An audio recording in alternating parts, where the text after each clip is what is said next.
এই সূরাটি আয়তনে ছোট হলেও মর্যাদার বিচারে কোরআনে কারীমের শ্রেষ্ঠতম সূরা সমূহের মধ্য থেকে অন্যতম। নবী করিম সাল্লাল্লাহু আলাইহি সাল্লাম এক হাদিসে বলেছেন, ইন্নাহা লাতাআদিলু সুলসাল কোরআন, নিশ্চয়ই সূরা ইখলাস এটি মর্যাদার বিচারে এবং সওয়াবের দিক থেকে কোরআন কারীমের 1/3 বা 1/3 সমতুল্য। বুখারীর এক বর্ণনা থেকে বোঝা যায় নবী সাল্লাল্লাহু আলাইহি সাল্লাম সূরা ইখলাস একবার পাঠ করলে কোরআন কারীমের 1/3 তেলাওয়াত করার সমান সওয়াব পাওয়া যাবে, সেটি বলেছেন।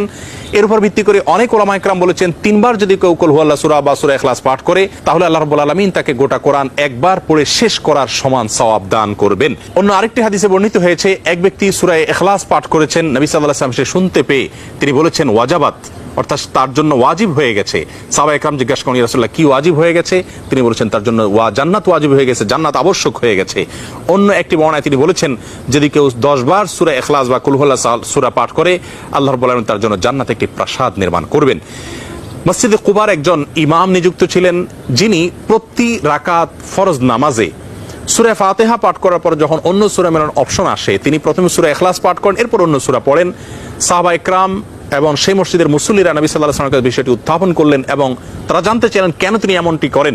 সূরা ইখলাস এটি তো প্রত্যেক রাকাতে পড়াটা বাধ্যতামূলক নয়, সূরা ফাতিহার পর তিনি নিয়মিত এটি কেন করেন? সেই ইমামকে ডেকে নবী সাল্লাল্লাহু আলাইহি ওয়াসাল্লাম জিজ্ঞাসা করলেন এর কারণ সম্পর্কে। তখন তিনি বলেন, ইয়া রাসূলুল্লাহ, আমি সূরাটাকে